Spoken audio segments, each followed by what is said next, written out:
Assalamualaikum warahmatullahi wabarakatuh. Selamat pagi teman-teman dan Pak Abdul Fattah SPD IMSC. Semoga kita semua dalam keadaan sehat walafiat. Dan tak lupa juga saya ucapkan terima kasih kepada Pak Abdul Fattah SPD IMSC karena telah memberikan kesempatan pada kelompok kami yang berjudul Gerakan Separatis maupun Kedaerahan di Aceh dan Papua. Sebelum masuk kepada video ini, izinkan saya untuk memperkenalkan kelompok kami. Yang pertama, Deli Oktawisma Dayanti. Yang kedua, Elva Lolita. Yang ketiga, saya sendiri, Rizky Puspitasari. Yang keempat, Selana Novitasari. Yang kelima, Sinta Anggraini. Dan yang keenam, Fikri Andra Aditya. Adapun pokok pembahasan yang akan kami bahas di materi ini itu terbagi menjadi 6. Yang pertama, pengertian integrasi nasional. Yang kedua, konsep integrasi nasional. Yang ketiga, jenis-jenis integrasi nasional. Yang keempat, faktor pembentuk integrasi nasional. Yang kelima, faktor penghambat integrasi nasional. Yang keenam, gerakan separatis maupun kedaerahan di Aceh dan Papua. Pada bagian pertama akan saya bahas sendiri, yaitu tentang pengertian integrasi nasional. Integrasi nasional adalah penyatuan atau pembaharuan suatu bangsa hingga menjadi satu kesatuan yang utuh. Ada berbagai macam pengertian integrasi nasional. Menurut Kamus Besar Bahasa Bangsa Indonesia KBBI, integrasi memiliki arti pembaruan yang menjadi satu kesatuan yang bulat dan utuh. Sedangkan arti dari kata nasional berarti bangsa. Jadi, integrasi nasional adalah proses persatuan wilayah yang di dalamnya terdapat sebuah perbedaan. Jika dilihat dalam makna politis, integrasi nasional adalah sebuah penyatuan berbagai kelompok sosial dan budaya ke dalam kesatuan wilayah nasional yang akan membentuk sebuah identitas nasional. Secara antropologi, integrasi nasional adalah sebuah proses penyesuaian dengan unsur-unsur kebudayaan yang berbeda hingga akan mencapai suatu keselarasan fungsi yang ada di dalam kehidupan masyarakat. Kemudian, konsep integrasi nasional akan dilanjutkan oleh teman saya. Selanjutnya, konsep integrasi nasional. Konsep integrasi nasional ini bisa dipahami dari dua segi, yakni konsep integrasi nasional secara vertikal dan secara horizontal. Yang pertama, konsep integrasi nasional secara vertikal mencakup bagaimana mempersatukan rakyat dengan pemerintah yang hubungannya terintegral secara vertikal. Konsep ini juga mencakup bagaimana menyatukan pemerintah pusat dan pemerintah daerah.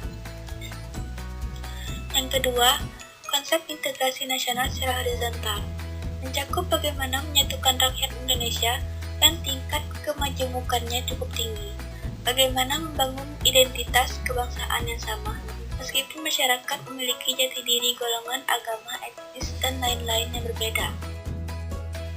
Selanjutnya, jenis-jenis integrasi nasional. Jenis-jenis integrasi nasional dibagi menjadi 7. Yang pertama, integrasi asimilasi. Integrasi asimilasi merupakan penggabungan dua atau lebih kebudayaan yang menghilangkan ciri khas kebudayaan aslinya yang diterima oleh masyarakat. Tujuannya untuk mewujudkan integrasi nasional di tengah keberagaman budaya dan sosial masyarakat. Yang kedua, integrasi akulturasi. Integrasi akulturasi adalah penggabungan dua atau lebih kebudayaan tanpa menghilangkan ciri khas kebudayaan asli di suatu lingkungan. Pemerintah atau negara bisa menjadikan cara ini sebagai suatu hal yang inovatif dalam menciptakan persatuan dan kesatuan masyarakatnya. Yang ketiga, integrasi normatif. Integrasi normatif terjadi karena keberadaan norma-norma yang berlaku dan mempersatukan masyarakat sehingga integrasi lebih mudah dibentuk.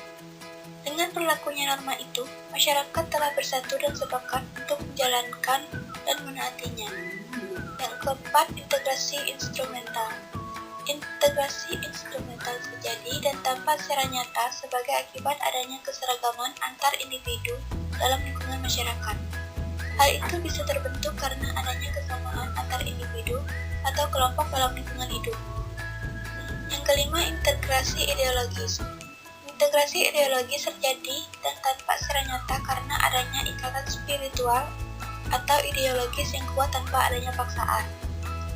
Yang keenam, integrasi fungsional. Integrasi fungsional terjadi karena adanya berbagai fungsi tertentu dari semua pihak di dalam masyarakat. Mereka yang merasa memiliki kesamaan fungsi atau peran cenderung mudah bersatu dalam menjalankan kehidupan bermasyarakat, berbangsa, dan bernegara. Yang ketujuh, integrasi koersif. Integrasi koersif terjadi karena adanya pengaruh dari penguasa dan bersifat paksaan. Integrasi ini tidak bisa bertahan lama dan kuat karena sifatnya terpaksa. Baiklah, saya akan melanjutkan presentasi dari teman saya.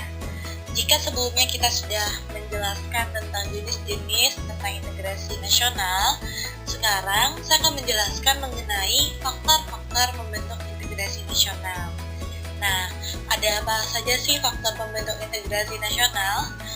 Ada 6 faktor yang menjadi pembentuk integrasi nasional. Yang pertama yaitu ada perasaan senasib dan seperjuangan. Kemudian yang kedua, keinginan untuk bersatu. Yang ketiga, rasa cinta tanah air. Yang keempat, wujud ideologi nasional. Yang kelima, budaya gotong royong. Dan yang keenam, antisipasi ancaman asing. Nah, saya akan menjelaskannya satu persatu. Dimulai dari yang pertama, faktor perasaan senasib dan keperjuangan. Apa sih itu? Itu satu di antara faktor pendukung integrasi nasional yang paling utama. Kenapa bisa menjadi utama? Karena adanya perasaan senasib dan seperjuangan.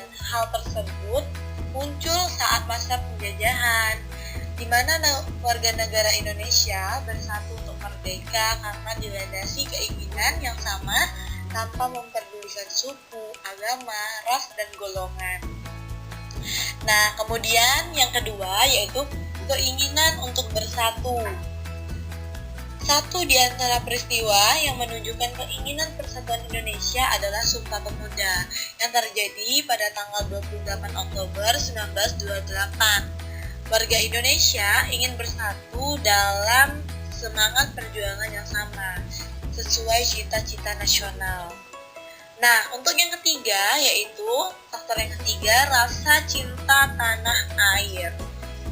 Faktor yang mempengaruhi integrasi nasional juga karena adanya rasa cinta tanah air, yaitu di kalangan bangsa Indonesia.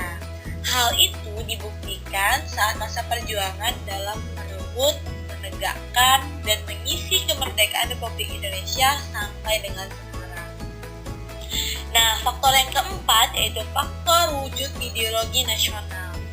Integrasi nasional menjadi wujud dari ideologi nasional yang telah disepakati bersama.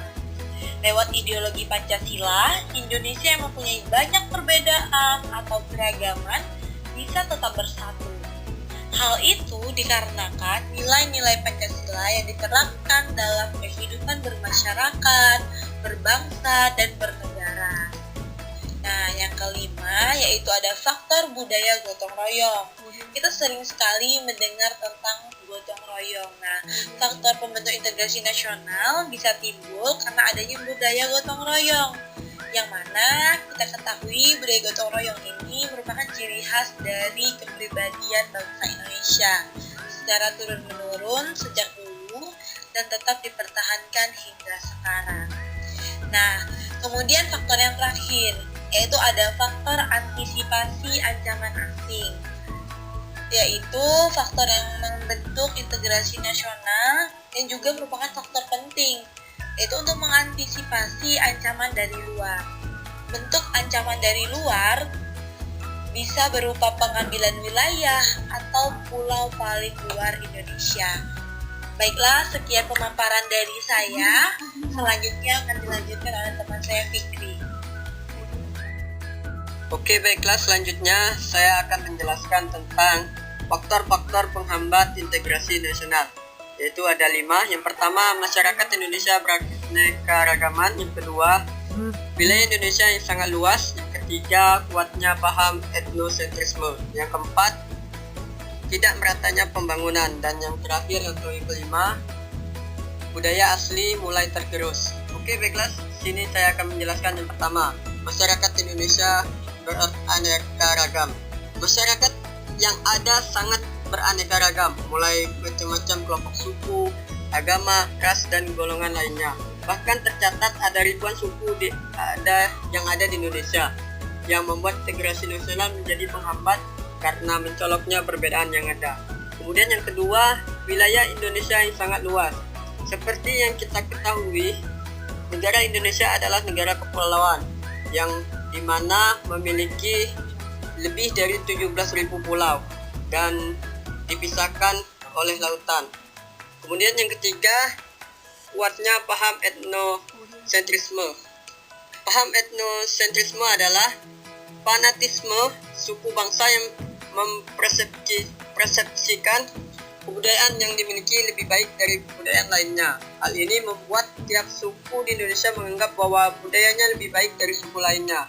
Kondisi tersebut bisa menjadi ancaman bagi integrasi nasional. Kemudian yang keempat, tidak meratanya pembangunan. Seperti yang kita ketahui di negara kita, negara Indonesia khususnya, bahwa negara kita wilayah bagian barat lebih maju daripada wilayah timur. Hal itulah yang bisa berdampak terhadap integrasi nasional. Kemudian yang kedua, kemudian yang terakhir, yang kelima, yaitu budaya asli mulai tergerus. Mulai tergerusnya budaya asli Indonesia juga bisa menghambat integrasi nasional. Lemahnya nilai-nilai budaya bangsa terjadi akibat kuatnya pengaruh budaya asing yang tidak sesuai dengan kepribadian bangsa, baik melewati kontak langsung maupun tidak langsung.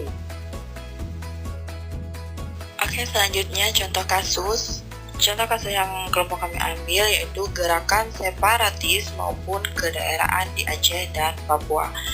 Reformasi sudah berlangsung 5 tahun, tapi konflik Aceh dan Papua masih berkecamuk. Aceh sudah bergolak sejak 27 tahun silam. Gerakan Aceh Merdeka atau GAM yang bersenjata lengkap tumbuh sejak 1998. Gerilyawan yang lebih terkesan sebagai kelompok militer ini dipimpin para politikus yang hidup di pengasingan. Gerakan Aceh Merdeka atau GAM adalah sebuah organisasi separatis yang memiliki tujuan supaya Aceh lepas dari Negara Kesatuan Republik Indonesia. Konflik antara pemerintah RI dan GAM yang diakibatkan perbedaan keinginan ini telah berlangsung sejak tahun 1976 dan menyebabkan jatuhnya hampir sekitar 15.000 jiwa. GAM dipimpin oleh Hasan Ditiro selama hampir 3 dekade, bermukim di Swedia dan berkewarganegaraan Swedia. Pada tanggal 2 Juni 2010, ia memperoleh status kewarganegaraan Indonesia tepat sehari sebelum ia meninggal dunia di Banda Aceh. Penyebab konflik Aceh. Faktor pertama yaitu masalah agama. Pemerintah menolak keinginan rakyat Aceh untuk menerapkan syariat Islam.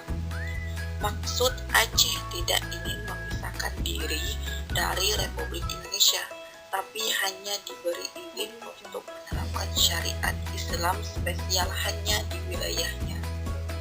Sebenarnya Aceh memang lekat dengan Islam karena secara historis merupakan wilayah dari Kesultanan Samudra Pasai yang menerapkan syariat Islam di pemerintahannya. Kemudian adanya kebijakan multipartai dan semua aspirasi rakyat Aceh harus masuk ke Partai Persatuan Pembangunan. Yang kedua yaitu tidak adilnya pemerintah RI pada masyarakat Aceh atas bagi hasil pengolahan sumber daya alam yang diambil dari Aceh. Eksplorasi sumber daya alam di Aceh memang memberikan keuntungan yang sangat banyak. Pada tahun 1969, ditemukan ladang gas baru di daerah Arun. Ladang gas ini diperkirakan bisa diolah selama 30 tahun. Nilai produksi per tahun pun cukup besar, yaitu rata-rata 31 miliar US dollar per tahun. Berarti jika 30 tahun maka bisa mencapai 93 miliar US dollar. Bahkan Hasan Ditiro menganggap para Jawa neokolonialis karena sudah mengeksploitasi kekayaan alam di Aceh tanpa mempedulikan penduduk asli Aceh. Konflik di Tanah Rencong yang telah menahun tak hanya mengancam kehidupan masyarakat, tetapi juga telah mengancam integritas bangsa. Perlu waktu lama untuk bisa menormalkan kembali kehidupan masyarakat Aceh yang aman dan damai. Jalan terbaik yang harus dilakukan pemerintah salah satunya adalah melakukan pendekatan sosial kultural secara bersamaan. Maka dari itu, untuk mengatasi pemberontakan dan dampaknya yang membawa banyak penderitaan ke rakyat Aceh, pemerintah mengajak berunding dalam sebuah perjanjian Helsinki yang dilakukan di tahun 2005. Perundingan ini diselenggarakan di kota Helsinki, Finlandia, dan dibantu oleh mediasi mantan Perdana Menteri Finlandia Martti Ahtisaari. Perjanjian ini akhirnya membuahkan hasil dengan membuat kesepakatan otonomi khusus di Aceh antara pemerintah Indonesia dengan GAM. Hal ini dilakukan untuk mencapai perdamaian antara pemerintah dengan pihak GAM. Dengan perjanjian ini, GAM setuju meletakkan senjata dan berhenti menuntut lepasnya Aceh dari Indonesia. Sedangkan pemerintah Indonesia setuju akan otonomi Aceh dengan memberlakukan syariat Islam di Aceh dan izin untuk mendirikan partai politik lokal di Aceh. Hasil perjanjian ini dikukuhkan dalam Undang-Undang Nomor 11 Tahun 2006 tentang Pemerintah Aceh. Baiklah teman-teman semua, sekian video pembahasan materi dari kelompok kami. Apabila ada salah kata, kami mohon maaf karena manusia terluput dari kesalahan dan kesempurnaan hanyalah milik Allah. Saya akhiri, wassalamualaikum warahmatullahi wabarakatuh.